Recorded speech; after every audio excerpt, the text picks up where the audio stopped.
We're gonna be doing pull-ups and chin-ups and their variations within them, okay, from the regressive to the progressive standpoint. Now, if we're starting with a regular chin-up, it's our first time ever doing some sort of chin-up variation, I'll probably put you on a leg assisted. Okay, when we're using that leg assisted, we're gonna set it up to collarbone level height. Okay, whether we assume chin-up position, which is supinated, or pull-up is pronated, is dependent on the program.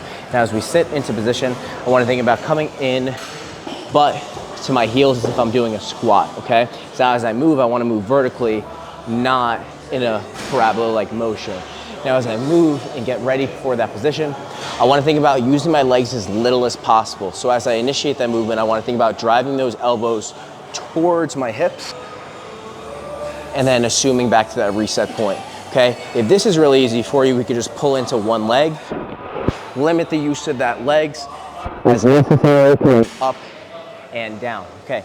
After that, once that becomes really easy for us, we can start to assume different positions, like negatives, okay? So with negatives, all we're doing is going into that pull-up bar or chin-up bar for that matter, and as we move through it, we're assuming about a 3 to 4 second eccentric. Typically, we're around 20 to 40% stronger within that eccentric portion, so we're able to go through and overload that eccentric portion for that said movement. Now, with that being said, I like to think about getting nice and close to the bar. I wanna jump chin up over bar. Once I have it over, I'm counting 4 seconds down. So it's gonna look something like this. I'm here, jump up, 4, 3, 2, 1, reset, and get back into it.